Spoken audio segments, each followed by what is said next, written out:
Il clero della diocesi riunito attorno al vescovo a Montallegro, celebrati gli anniversari di ordinazione. Siamo umili per essere liberi e smussare gli spigoli, è stato l'invito di Monsignor Tanasini. Amministrative 2019 a Borzonasca 3 gli sfidanti in lizza. Il sindaco uscente Giuseppino Maschio dovrà vedersela con Giannetto Mortola e Pierluigi Cella. A Mezzanego 2 i candidati in corsa, il primo cittadino uscente Danilo Repetto contro lo sfidante Renzo Prato. Continuano gli spazi informativi garantiti dai canali di Telepace. A Lavagna torneranno a splendere le opere custodite nell'oratorio della Trinità. Stanno per essere completati i restauri dell'arca processionale del Crocifisso del Maragliano. Da sabato possibili le visite guidate. Strano chi legge, confronto a Chiavari fra editori nazionali e locali. Perché gli italiani leggono poco e sempre meno? Domani il convegno alla Società Economica. Buongiorno a tutti e ben ritrovati con la nostra informazione. Dunque il clero della diocesi di Chiavari si è radunato questa mattina a Montallegro attorno al proprio pastore, Monsignor Alberto Tanasini, per la tradizionale giornata sacerdotale, nel corso della quale vengono ricordati e festeggiati gli anniversari speciali di ordinazione presbiterale. Una occasione di festa soprattutto per il vescovo che quest'anno ha celebrato i 50 anni di ordinazione sacerdotale e che proprio ieri ricordava il 15° anniversario dal suo ingresso nella nostra diocesi.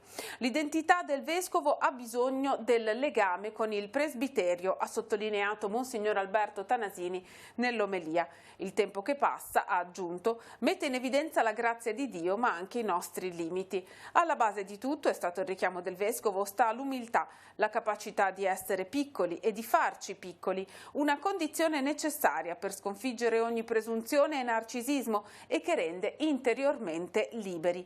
L'umiltà, ha concluso Monsignor Alberto Tanasini, è alimento della carità e smussa spigoli, conflitti e opposizioni. Nel corso della celebrazione c'è stata l'ammissione agli ordini sacri di 3 seminaristi e sono stati ricordati i giubilei sacerdotali. In particolare il 25° anniversario di ordinazione di Don Franco Brioni, Don Matteo Benetti, Don Federico Tavella, Don Luigino Castagnola, Don Alessandro Capaldi e Padre Luca Bucci. Sono stati festeggiati anche i 50 anni di sacerdozio di Don Emilio Iozzelli e Padre Lorenzo Zamperin e alcuni anniversari speciali, il 60° di ordinazione di Don Vittorio Gotelli e Monsignor Romano Ferroggiaro, il 70° di sacerdozio di Don Pietro Tassi e di Padre Olivo Pallanc. Ma sentiamo alcune interviste. Chissà in 25 anni quante storie, quanti ascolti, quanti incontri con le persone. Che ricchezza si ha dopo questo tempo? Ma sicuramente il percorso appunto segnato proprio dalle amicizie. Io penso tante volte a come sarebbe stato diverso se quell'anno lì a diventare preti invece che essere in 5 fossi stato da solo.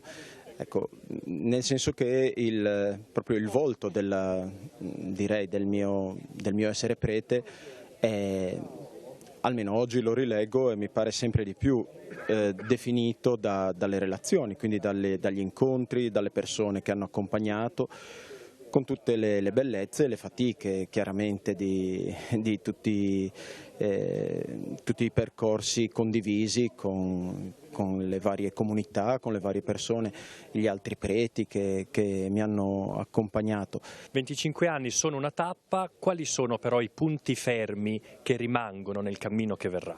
I punti fermi sono la storia che si è vissuto. I punti fermi sono alcuni cammini fatti insieme, l'amicizia è un punto fermo, il rapporto col Signore è un punto che mi ha accompagnato da sempre e che credo che poi sia la roccia, ecco. Nonostante le fatiche, nonostante le prove che la fede e il cammino di fede ti mette dinanzi, le domande che ti porti dietro e a volte anche, come dire, le esperienze dolorose, no? Però credo che i punti fermi siano quelle cose che che si sono chiarificate dentro all'esperienza umana, no? Cioè le cose che contano. È stata posizionata questa notte la passerella pedonale sul Boate che congiunge le vie Milano e Torino a Rapallo. È stata una gru a sollevarla e a collocare la struttura in acciaio a campata unica sulle spalle in cemento armato realizzate alle due sponde del torrente. La passerella, oggetto di discussione da molti anni, è stata realizzata dalla Talea, società immobiliare di Coop, nell'ambito dell'accordo con il Comune per l'apertura del supermercato a Sant'Anna. Nei prossimi giorni proseguiranno le operazioni di allestimento e di completamento. L'apertura al pubblico dovrebbe avvenire nelle prossime settimane. Nel nostro percorso verso le elezioni amministrative 2019 oggi ci soffermiamo sui comuni della Valle Sturla. A Borzonasca i candidati alla carica di sindaco sono 3. Il sindaco uscente Giuseppino Maschio è sfidato da 2 avversari, Giannetto Mortola e Pierluigi Cella. Vediamo.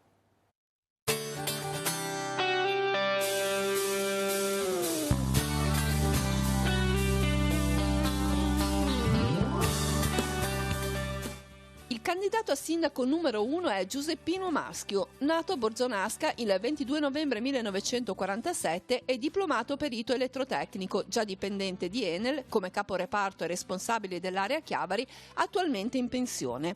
Sposato, ha 2 figli e 3 nipoti. Dal 1985 in consiglio comunale a Borzonasca. Dal 90 al 2004 è stato sindaco, rieletto primo cittadino dal 2009 ad oggi. Per un periodo è stato consigliere della città metropolitana. Nel tempo libero coltiva l'orto. Si ricandida sostenuto dalla lista Rinnovamento e Progresso nel comune di Borzonasca. Ma il mio appello al voto è che chiedo ovviamente di votarci, perché credo che in questi anni abbiamo dimostrato di saper amministrare, credo che abbiamo dimostrato anche di essere un'amministrazione di tutti, chi ha voluto venire dal sindaco ha sempre trovato una porta aperta. Lasciamo un bilancio in ordine con un buon avanzo di amministrazione di 700.000 euro, abbiamo risorse da investire nella prossima tornata per 1,5 milioni e quindi crediamo di aver dimostrato di saper amministrare e credo che meritiamo la vostra fiducia. Poi ovviamente ogni cittadino è libero di scegliersi il proprio futuro, ma crediamo in questi anni di poter aver garantito servizi e una buona vivibilità sul nostro territorio. Il candidato numero 2 è Giannetto Mortola, nato a Borzonasca il 4 luglio 1949, ha conseguito il diploma ed intrapreso gli studi universitari in giurisprudenza. Dal 1980 al 1993 è stato consigliere comunale a Chiavari per il Partito Liberale Italiano. Dal 1994 al 1996 coordinatore territoriale per Forza Italia. Dal 2014 al 2019 capogruppo in opposizione a Borzonasca. È sostenuto dalla lista Borzonasca La Rinascita. Per un fatto di democrazia, perché sono 30 anni che Borzonasca è governata dalla stessa persona, uno solo al comando, e questo non va bene, quindi penso che anche Maschio dovrebbe capire che è ora di cambiare un po' Borzonasca. E poi perché, voglio dire, io con la mia lista siamo veramente convinti di poter fare cose diverse da quelle che sono state fatte fino adesso e riuscire finalmente a rilanciare Borzonasca. È chiaro che non si può portare come negli anni 60-70, però ci sono molte cose da fare, l'arredamento urbano che va rivisto completamente, la questione dei parcheggi a Borzonasca che va rivisitata, insomma ci sono tante cose che noi abbiamo voglia di farlo per il bene di Borzonasca e per i cittadini di Borzonasca. Il candidato numero 3 è Pierluigi Cella. Nato a Chiavari il 21 gennaio 1965, ha conseguito il diploma di geometra e svolge attività come impiegato tecnico per un'impresa edile. È sposato e nel tempo libero ama ritirarsi in campagna lontano dalla città. È già stato candidato, non eletto, per il Consiglio Comunale di Borzonasca negli anni 90. Alle amministrative 2019 ci riprova candidandosi a sindaco appoggiato dalla lista Uniti per Borzonasca. Ma la mia squadra è composta da persone sincere, persone che hanno sicuramente voglia di essere di aiuto. Ovviamente non siamo dei politici, io preferisco avere sobrietà e concretezza. Quindi il nostro voto è sicuramente dedicato ad avere un'amministrazione pulita, sana, consapevole e presente.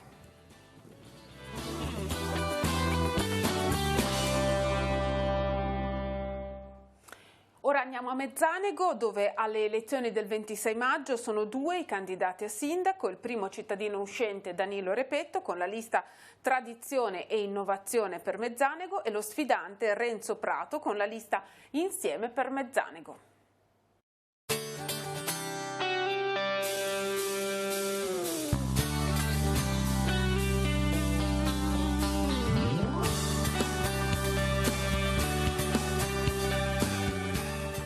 Il candidato numero 1 a Mezzanego è Danilo Repetto, nato a Chiavari il 19 agosto 1968 e laureato in giurisprudenza e svolge attività come avvocato. Appassionato di escursioni in montagna, ha una lunga esperienza amministrativa, vice sindaco per un mandato con il sindaco Beronio, sindaco del comune della Valle Sturla dal 2009 ad oggi. Alle amministrative 2019 si ricandida, sostenuto dalla lista Tradizione e Innovazione per Mezzanego.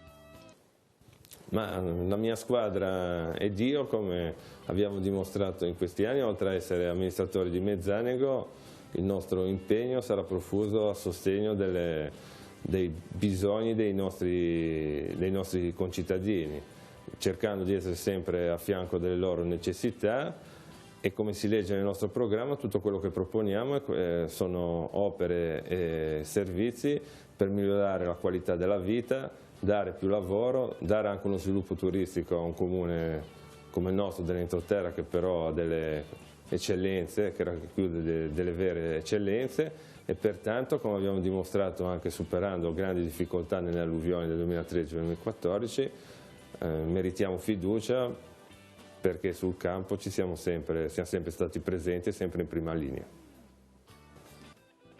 Il candidato numero 2 è Renzo Prato, nato a Ney il 12 marzo 1954 e sposato, ha 2 figli. Ha conseguito la laurea in medicina e specializzazione in cardiologia.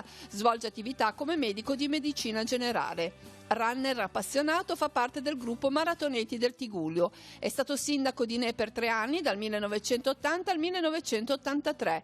Alle amministrative 2019 si candida a Mezzanego con la lista Insieme per Mezzanego.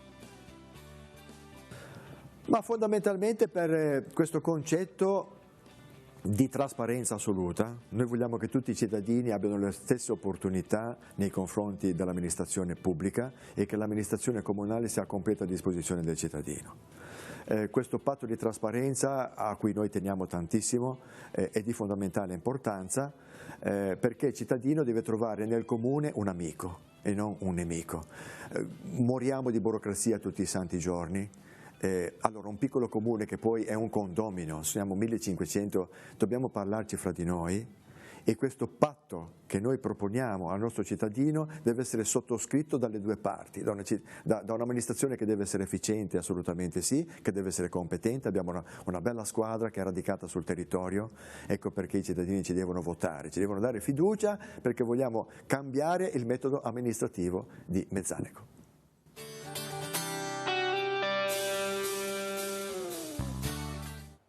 E vi ricordo che Telepace dedica uno spazio informativo sulle elezioni amministrative 2019 attraverso i suoi canali. Oggi l'approfondimento è sui comuni di Levi e di Lorsica.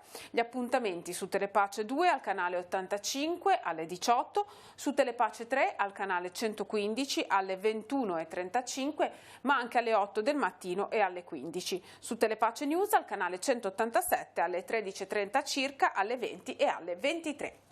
Sono iniziati a Sestri Levante gli interventi che consentiranno di ripristinare le aree di sosta che erano posizionate lungo i sentieri di Punta Baffe, che sono andate perdute nell'incendio del settembre 2016. I lavori consentiranno di avere 3 nuove aree picnic dotate di 11 tavoli con relative panche e 6 bacheche informative posizionate tra Colle Lago e Punta Baffe.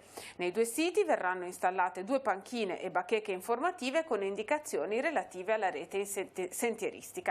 Le dotazioni saranno in legno di castagno. Fondamentale per eseguire questo intervento la collaborazione dell'ultimo mulattiere di Sestri Levante, Stefano, che con il suo mulo ha portato il materiale da Villa Casaggiori fino alle aree interessate dall'intervento. Alla posa dei materiali e al relativo montaggio partecipano i volontari di Sentieri a Levante. L'importo complessivo dell'intervento ammonta a circa 20.000 euro che vengono finanziati dal piano di sviluppo rurale grazie al lavoro congiunto del Consorzio Forestale dei Boschi e del Comune di Sestri Levante. È un piccolo scrigno di arte e di storia l'oratorio della Santissima Trinità di Lavagna, un tesoro che da sabato e per un mese sarà possibile conoscere più da vicino. Stanno per iniziare infatti le visite guidate a cura degli studenti del Liceo Luzzati che descriveranno ai visitatori la storia dell'edificio sacro attraverso le delicate fasi di restauro di alcune delle opere in esso custodite. Stanno per essere completati i lavori di restauro dell'arca processionale dell'oratorio della Trinità di Lavagna di Anton Maria Maragliano e del Crocifisso Bianco. 2 interventi che la Confraternita della Trinità ha deciso di affrontare grazie ad un contributo della Compagnia di San Paolo. I lavori sono iniziati poco meno di un anno fa, nel mese di luglio del 2018. L'iter burocratico per ottenere il finanziamento che consentisse di avviarli era iniziato un anno prima. Noi faremo adesso delle cene nel giardino dell'oratorio per raccogliere un po' di fondi. Chiaramente non basteranno, poi ci sono anche delle offerte di chi frequenta l'oratorio e tutto quanto.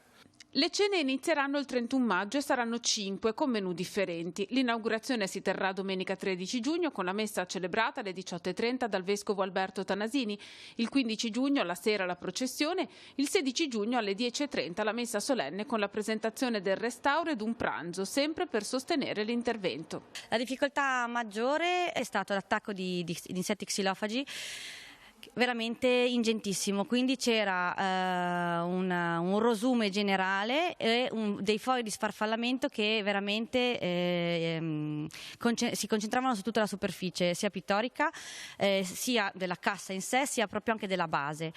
L'avvio dei lavori di restauro delle 2 statue è stato l'occasione per un intervento di pulitura e manutenzione delle altre opere contenute nell'oratorio ed in particolare dei dipinti. Erano praticamente illeggibili a causa del norefumo. Abbiamo effettuato una pulitura superficiale della vernice restituendo la leggibilità dei soggetti e davvero il priore prima di tutto e molte altre persone mi dicevano ad esempio per il dipinto della scuola del Cambiaso che davvero i personaggi sullo sfondo non si vedevano più.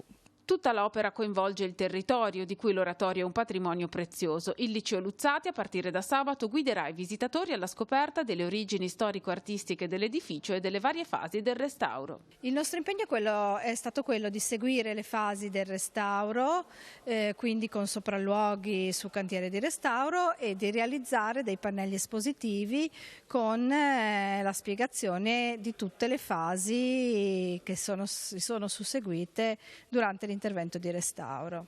Il nostro impegno sarà quello di mostrare il nostro lavoro che abbiamo fatto in questi giorni per far vedere come ci siamo impegnati in questo progetto e vi aspettiamo numerosi per vedere questa mostra e vedere il restauro delle opere.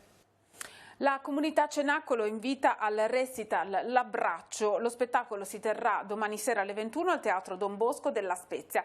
L'ingresso è libero. Alle 20:30 avrà inizio un momento di accoglienza con la presentazione della comunità Cenacolo e a seguire ci sarà la possibilità di ascoltare una testimonianza di alcuni ragazzi della comunità sulle tematiche delle dipendenze.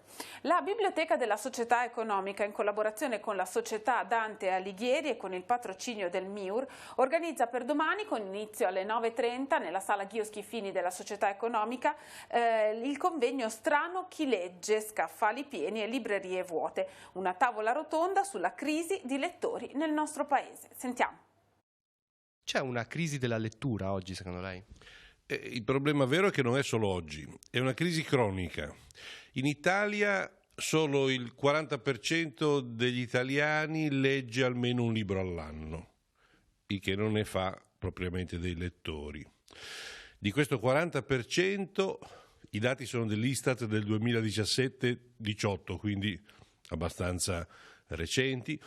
Di questo 40% che legge almeno un libro all'anno, solo il 7% legge almeno un libro al mese, cioè costituisce la pattuglia di quelli che si chiamano lettori forti. Quindi sì, c'è una crisi e non da oggi. Per parlare di questo avete organizzato come Società Economica un incontro che si intitola proprio Strano chi legge, scaffali pieni e librerie vuote. Vuol dire che in Italia si pubblicano, secondo me, troppi libri. Comunque vorrei sentire dagli editori che cosa ne pensano e ho invitato un editore nazionale che è Inaudi e 2 editori locali che sono Internos e Gammarò. E questo è il primo passaggio. Poi però, se responsabilità ci sono, non sono soltanto dell'editoria. Quindi chi chiamate in causa e chi sono anche gli altri relatori? Naturalmente la prima convitata d'obbligo è la scuola.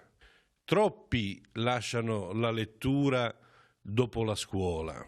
Viene da pensare che quella lettura sia stata solo costrittiva, sia legata a una specie di tortura anziché a un piacere. E se la lettura è un piacere, e se la lettura non è un piacere, è evidente che qualcosa davvero poi si rompe nel rapporto tra la persona e il libro. La tavola rotonda, Strano chi legge, si tiene sabato 18, cioè sabato prossimo, dalle 9:30 in poi, e un dato importantissimo è che serve anche come aggiornamento per i docenti, perché è patrocinata, oltre che dalla Società Economica, dal MIUR e dalla Dante Alighieri.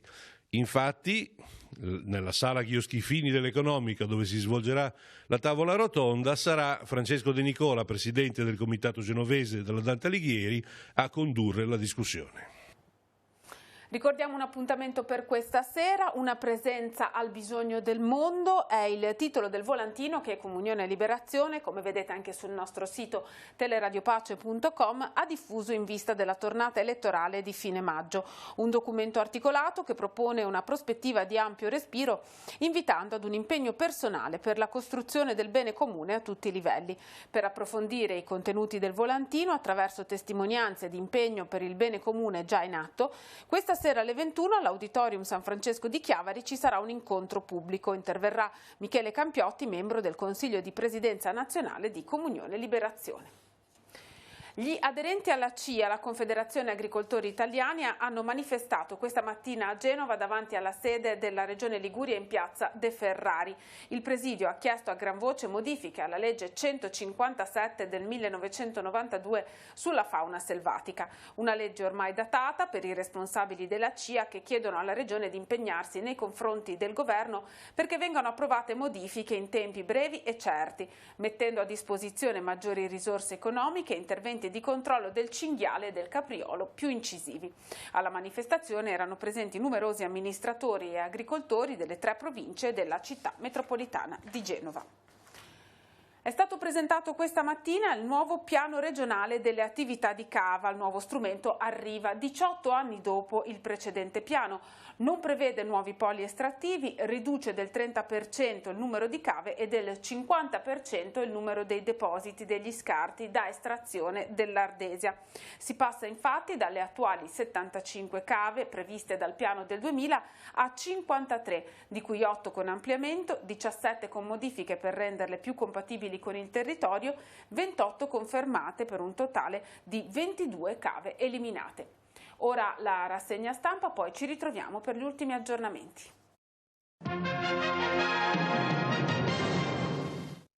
Avvenire titola il risico europeo, confronto in TV tra i capolisti dell'Europarlamento, la difficile ricerca di una maggioranza, alleanze, l'Unione Europea e i socialisti chiamano Tsipras e Macron, il PPE dice no ai sovranisti e ci sono tanti candidati nelle diverse liste, candidati che si richiamano ai principi cattolici, tria, lite con l'Austria sul debito e poi c'è il reportage dalla Polonia, boom che tenta pure gli scettici.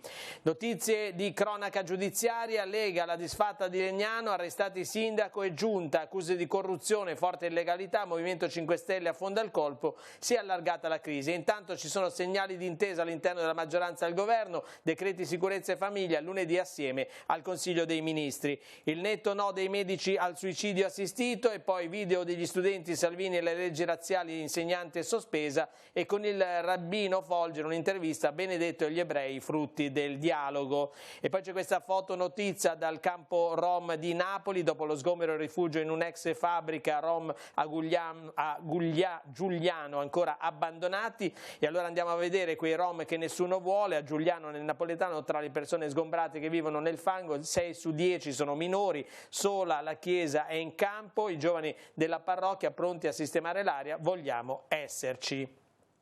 Secolo XIX che titola Banca Italia con lo spread alto, rischi per famiglie e imprese, Visco lancia l'allarme, Tria frena Salvini, obiettivi sul debito indicati nel contratto di governo. E poi ancora nuove regole per gli Stati Uniti, il piano di Trump per gli immigrati, entra solo chi lo merita. La fotonotizia, un incidente avvenuto a Rivarola, Genova, si schianta in moto per inseguire un ladro, muore a 25 anni Andrea Corsini.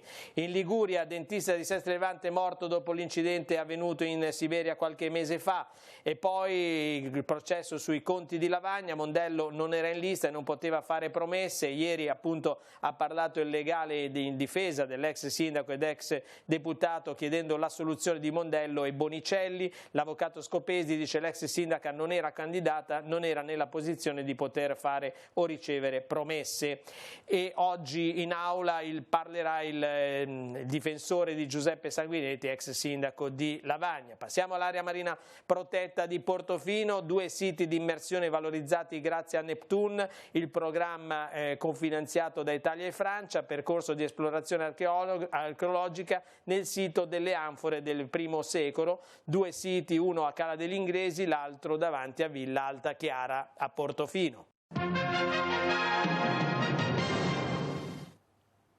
Per gli aggiornamenti andiamo in redazione da Andrea Capitani. Grazie Manuela, buongiorno a tutti. Abbiamo una notizia di cronaca. Uno studente di 19 anni è stato arrestato per produzione, traffico e detenzione illecita di sostanze stupefacenti. È successo nella tarda serata di ieri a San Colombano Certeno, in Fontana Buona. Il giovane era stato controllato da una pattuglia della stazione dei Carabinieri di Carasco mentre si trovava a bordo di un veicolo. In questa circostanza è stato trovato in possesso di 15 grammi di marijuana. Di qui, con il supporto dei militari del nucleo radiomobile, i Carabinieri hanno perquisito anche la casa del ragazzo dove sono stati trovati altri 100 grammi della stessa sostanza, già suddivisi in 4 confezioni, 2 triterba e un bilancino di precisione. Tutto il materiale è stato posto sotto sequestro. È tutta te la linea.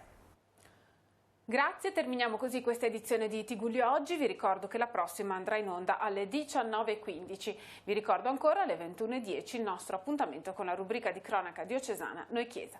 Grazie per averci seguito e buon pomeriggio a tutti.